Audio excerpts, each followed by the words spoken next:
We began last week the series Jesus and Buddha as Brothers. And for those of you that weren't here, Rabbi Joe Singer was here with us, really talking about the similarities of wisdom between Judaism and Buddhism. Jesus and Buddha as brothers, as friends, two of the greatest beings to ever walk on the earth. And I think we could all agree that we need their brotherhood. We need their camaraderie. We need their shared wisdom in our time, in our day. Jack Kornfield, many of you know who he is, a great Buddhist teacher from the Bay Area, calls Jesus and Buddha the healers of the sorrows of humanity. Kornfield tells of visiting a monastery in the Mekong Delta of Vietnam. It was built on an island by a master of peace known as the Coconut Monk. And when Kornfield visited there was still active fighting. The Vietnam War was going on. He was greeted by the Buddhist monks. And they began to tour him around the monastery while talking to him about those values on which they staked their lives: nonviolence and forgiveness. At the end of the tour, they took him to the top of the hill at the end of the island, up an incline, and on the top of that hill was a 50-foot statue of Buddha. And next to Buddha was an equally tall statue of Jesus. And their arms were around each other's shoulders, and they were smiling. And Jack Kornfield said that he stood there and looked at these two statues as helicopters were flying overhead. There they were, Jesus and Buddha, emanating the laws of the heart: compassion, love, nonviolence, forgiveness, in the midst of war, in the midst of hatred. As I talk about this series with you, you know that I am a lifelong follower of Jesus and someone who has devoted much of my life to the study of Christianity. I'm a mere beginner in Buddhism, though. I kind of feel like a tourist on the spiritual landscape, savoring the beauty, but fully aware that I don't have the depth of scholarship in Buddhism, nor do I understand all the nuances of the teaching or its breadth.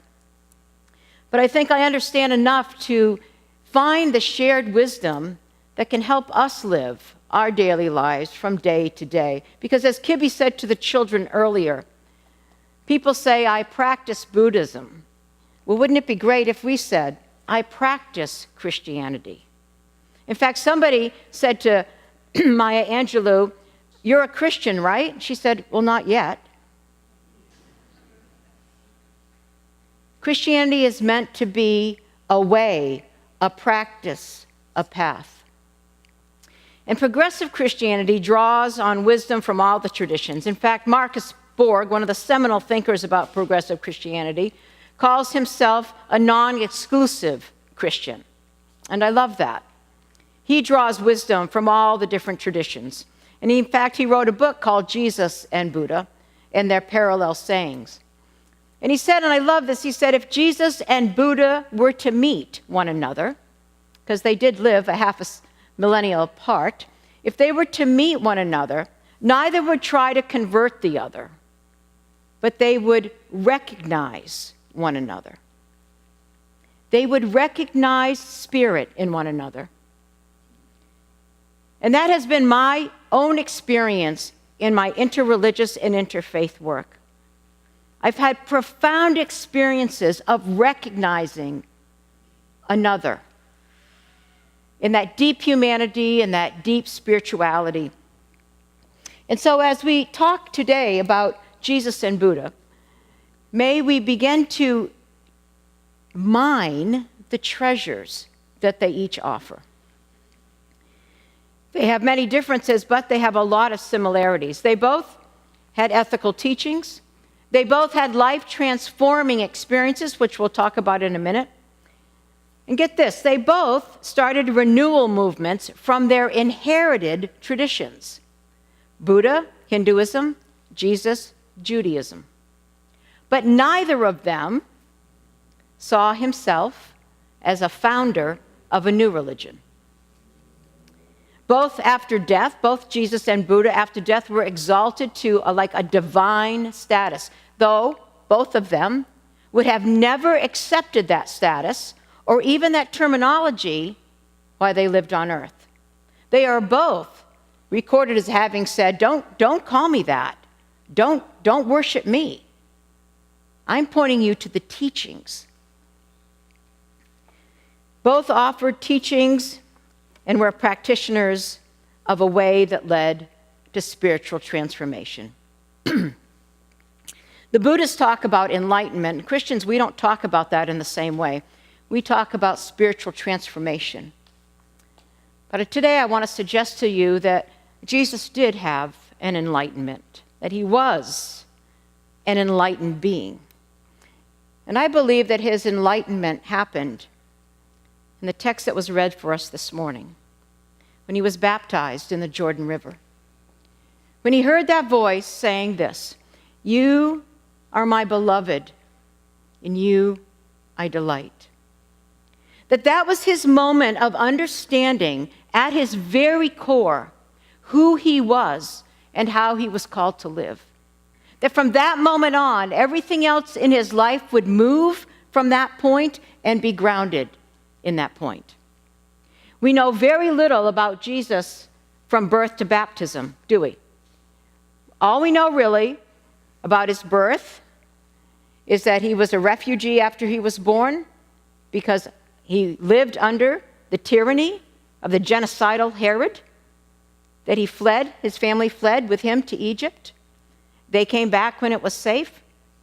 We know that he got lost when he was around 12, when he was teaching the temple and his parents couldn't find him.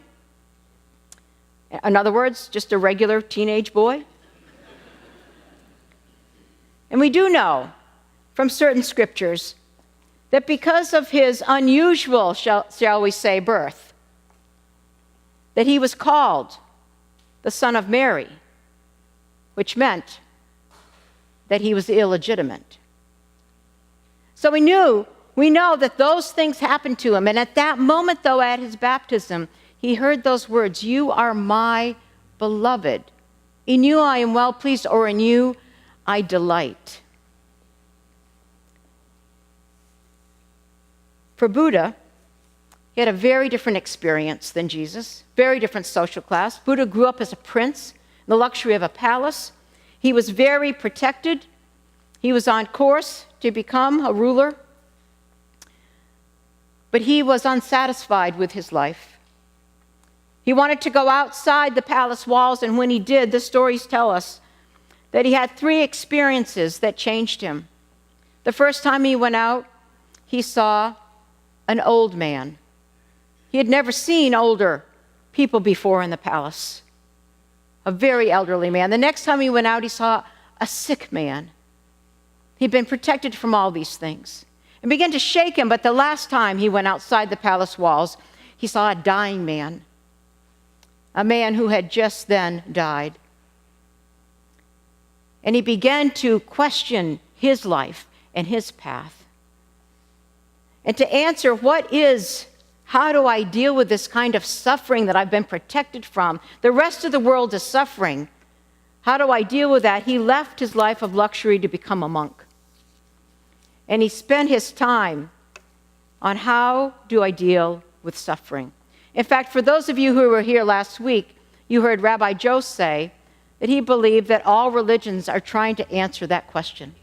How do we deal with adversity? How do we deal with suffering? So you read that he, for 6 years, practiced austerities by the river, and that didn't work for him. It wasn't his place of enlightenment. His path was different. He became enlightened as he sat under what is now known as the Bodhi tree, going within and learning what it means to detach from desire.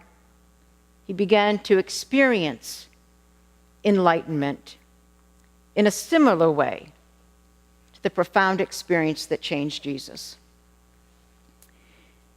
You know, as I've been looking at this Buddhism and Christianity together, you know, I'm a struggling Christian, but I'm a horrible Buddhist. Really, truly. I think it has incredible wisdom, but trying to practice being detached from things, I'm attached to a lot of things. I want to fix things. The Buddha says this: we suffer because we're attached to things. We suffer because we believe that things should be permanent. We suffer because we have desire. And the Four Noble Truths really are all about, can I release that attachment to permanence?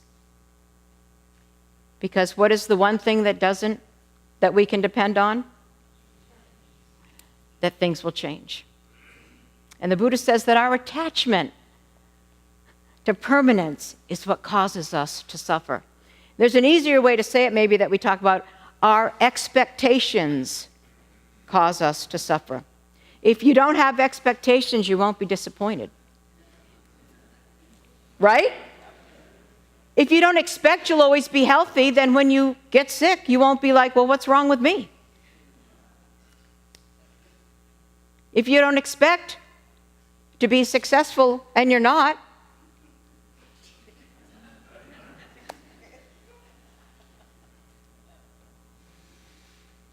so how many of you are really good Buddhists about things like that? So here's what I really want to bring to the fore today. Last week in the second hour, Rabbi Jose talked about his teacher, Rabbi B'nai Lappi. She does a wonderful talk. It's called the Crash Talk. She says it simply like this, that each of us has a master story. That master story could be what we were taught in our religion. That master story could be the expectations that others have put on us. That master story could be just about, this is how my life is going to unfold. Now, we all have these. And I might ask you at the outset, how many people here, how many of you have your lives unfolded exactly like you thought they would? I see somebody really laughing in the back. Right? What is it said? What makes God laugh? Yeah, tell God your plans.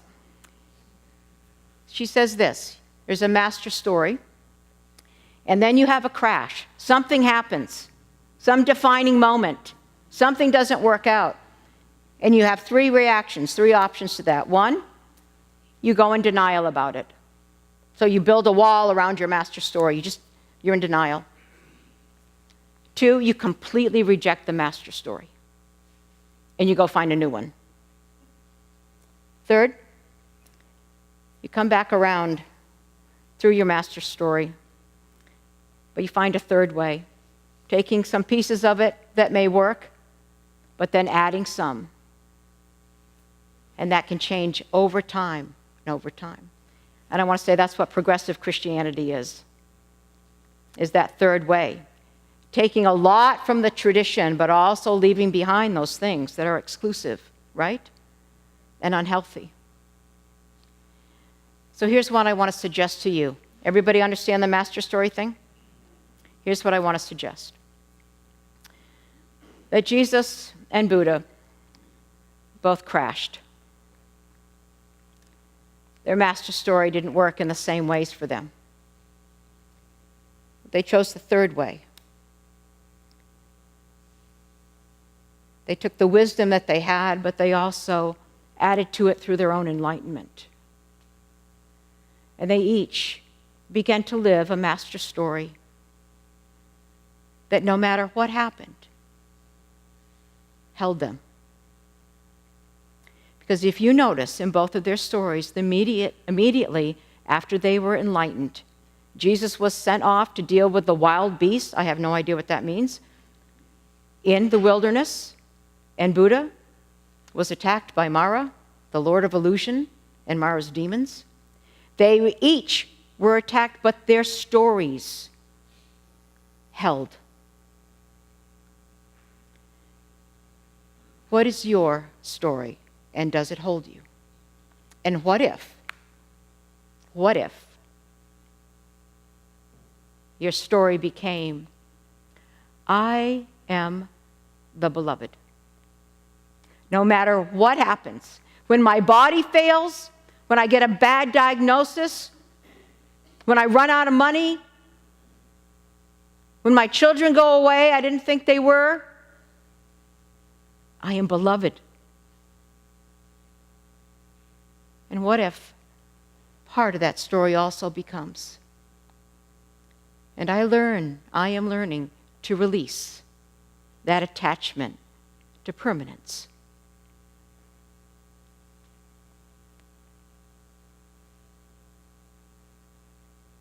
Nothing lasts forever, but nothing is lost forever.